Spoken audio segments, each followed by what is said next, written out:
Hello friends BEd आप लोग कर रहे हैं, बीएड का एग्ज़ाम सामने आ चुका है। बीएड में आप लोगों को जो है एग्ज़ाम में कौन कौन सी गलतियां जो है नहीं करनी है। देखिए, मैं हमेशा से आप लोगों को ये चीज़ बोलती हूँ कि ग्रेजुएशन का, मास्टर का या 12th का, 10th का जो आप एग्ज़ाम देते हैं उससे कम्प्लीटली डिफरेंट होता है बीएड का एग्ज़ाम। क्योंकि बीएड का एग्ज़ाम देने के बाद आप क्या एक टीचर बनोगे जो आप दूसरों की जो है कॉपी चेक करोगे, आपको पूरा इवैल्यूएशन का प्रोसेस पता होना चाहिए। तो अक्सर जो है बीएड के एग्जाम देते समय स्टूडेंट जो है ये मिस्टेक करते हैं जो उनको नहीं करना चाहिए। और ये कौन कौन से मिस्टेक हैं आज हम इस वीडियो में डिस्कस करेंगे, जिसको आई होप कि इस वीडियो के बाद आप लोग बिल्कुल भी रिपीट नहीं करोगे। सो फ्रेंड्स, अगर आप हमारे चैनल पर नए हैं तो चैनल को सब्सक्राइब कर लीजिए, बेल आइकन को हिट कर दीजिए।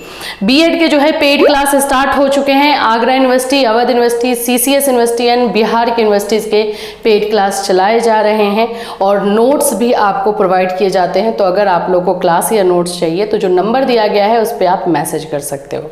चलिए स्टार्ट करते हैं कि कौन कौन सी चीज़ें आपको नहीं करनी है एंड बिल्कुल भी नहीं करनी है। बीएड एग्ज़ाम 2023 जिस 2023 में जो लोग भी एग्ज़ाम दे रहे हैं उनको ये गलती नहीं करनी है। क्या है गलती भाई? सबसे पहली जो गलती आप लोग करते हो और मोस्ट ऑफ स्टूडेंट ये करते हैं वो कौन सी होती है? क्वेश्चन पेपर को बिना ठीक से पढ़े आप लोग जो है क्वेश्चन पेपर जो होता है उसको बिल्कुल करेक्ट, मतलब बोलते हैं ना प्रॉपरली, बिना पढ़े हुए लग जाते हो लिखने में। जो क्वेश्चन सामने आ जाएगा कर लेंगे। तो ये मिस्टेक आपको बिल्कुल भी नहीं करना है कि आप जो है प्रश्न पत्र को पूरी तरह और ठीक से ना पढ़ें।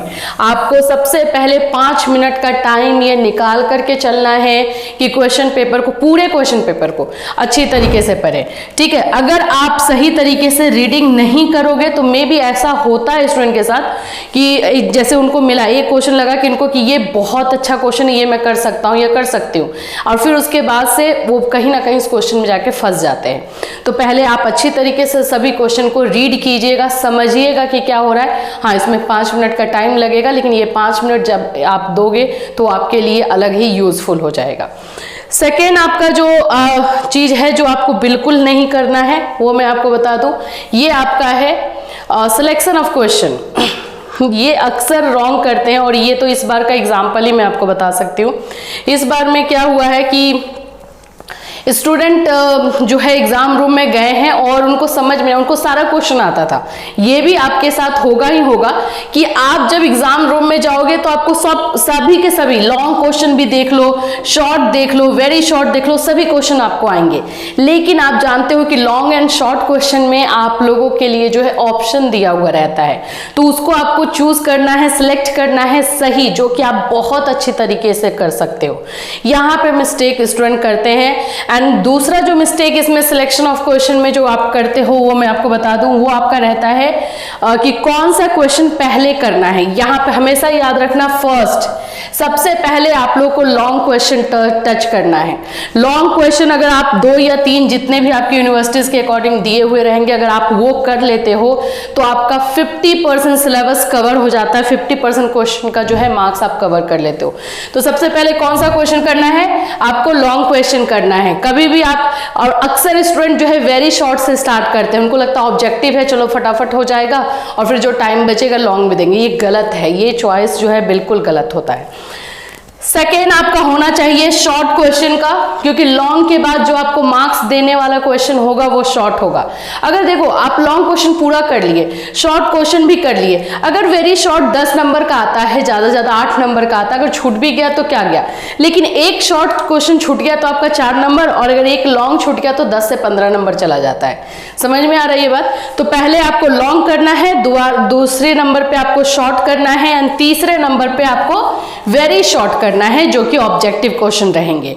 तो इन सभी चीजों को ध्यान रखना है, ये दोनों पॉइंट। अक्सर ये स्टूडेंट गलती करते हैं, लेकिन आई होप कि आप लोग अब से नहीं करोगे।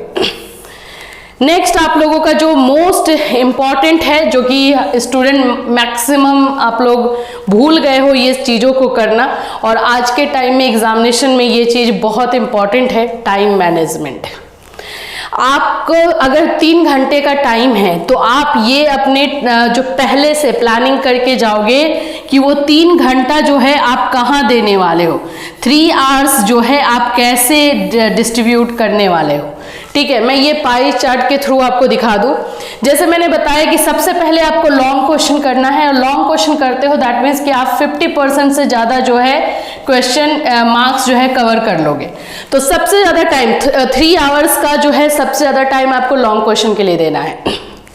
ठीक है, फिर उसके बाद से शॉर्ट क्वेश्चन के लिए आप बनाइए, शॉर्ट उससे थोड़ा सा कम देना है, एंड देन वेरी शॉर्ट के लिए आपको बनाना है, टाइम डिस्ट्रीब्यूट करना है, एंड लास्ट 3 पार्ट में नहीं, आपको 4 पार्ट में अपना टाइम डिवाइड करना है, और लास्ट होगा क्रॉस चेक। क्रॉस चेक का मतलब होता है कि अगर आप जो है 5 से 10 मिनट अपने हाथ में रखोगे जिसमें आप सारे क्वेश्चन को देखोगे कि कहीं पे कोई क्वेश्चन छूट तो नहीं गया या कहीं पे कुछ आंसर आप लिखने में मिस्टेक तो नहीं कर दिए। तो क्रॉस चेक के लिए 5 से 10 मिनट, ज़्यादा से ज़्यादा टाइम आपको लॉन्ग क्वेश्चन में देना है, फिर उसके बाद आपको शॉर्ट क्वेश्चन में देना है, then very short and cross check.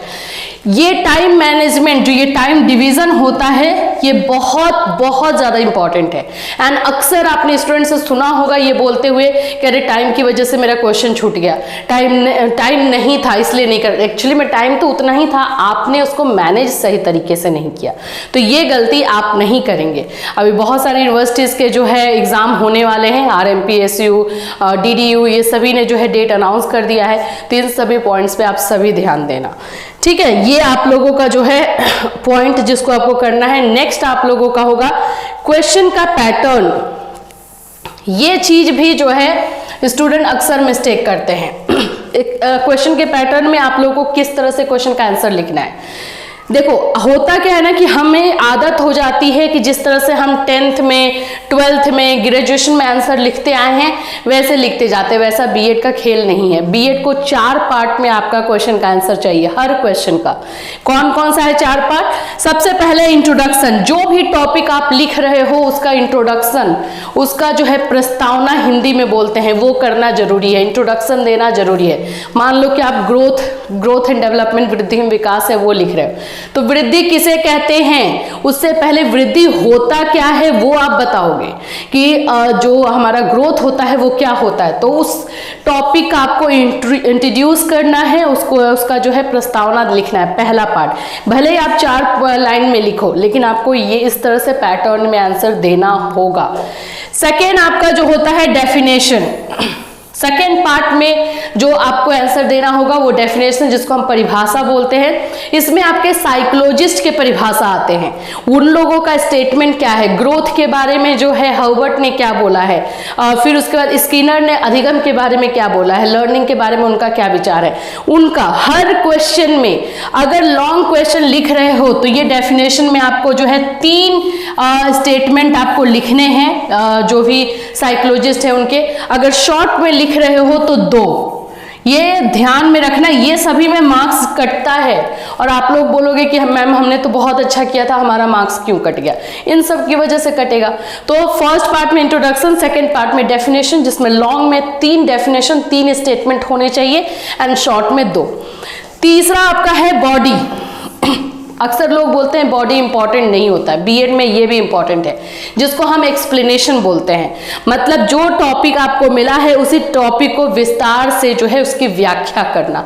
तो ये व्याख्या करना, आप लोग बोलते हैं ना कि आप 5 पेज, 6 पेज, 10 पेज लिख लो। देखो जितना लिखो, एक तो होता है कि अगर आप 15 नंबर का क्वेश्चन लिख रहे हो तो एटलीस्ट 4 पेज आपको लिखना पड़ेगा, लेकिन वो एक्सप्लेनेशन भी सटीक होना चाहिए, उसमें कुछ और बकवास नहीं कर सकते हो। तो एक्सप्लेनेशन आपका जो है थर्ड पॉइंट है। लास्ट, इस पे तो मतलब कोई आपको टीचर बताएगा भी नहीं इस कंक्लूजन के बारे में, और इस पे आपका 2 नंबर 3 नंबर आसानी से कट जाता है। आप सोचोगे ना कि मैम मैंने 3 लॉन्ग क्वेश्चन किए थे, 15-15 नंबर का था, 45 नंबर तो यहीं हो जाता, तो फिर मार्क्स कहाँ गया? 15 नंबर में से अगर आपने कंक्लूजन नहीं लिखा है तो हर एक क्वेश्चन में से आपका 2 से 3 नंबर कट गया। तो 3 3 3 6 3 9 नंबर तो ऐसे ही कट गया, 35 नंबर आपका बन गया। समझ लो 35 से 36 नंबर बन गया। तो ये कंक्लूजन लिखना बहुत जरूरी होता है, जिसको हम हिंदी में निष्कर्ष बोलते हैं। तो ये आपके जो है 4 पार्ट हैं, जो चारों के चारों पार्ट एक क्वेश्चन में के आंसर में होने चाहिए। अगर कहीं से कोई भी पार्ट आपने छोड़ा तो फिर मार्क्स वैसा नहीं मिलेगा जैसा आप एक्सपेक्ट करते हो। तो इन सभी चीज़ों पे जो है आपको ध्यान दे करके जाना है, इस मिस्टेक को जो है रिपीट नहीं करना है। अगर एग्जाम से रिलेटेड, बीएड एग्जाम से रिलेटेड आपको कोई हेल्प चाहिए तो आप हमें इस वीडियो में कमेंट कर सकते हो या इंस्टाग्राम पे फॉलो करके मैसेज कर सकते हो। फिर मिलूंगी, till then have a nice day.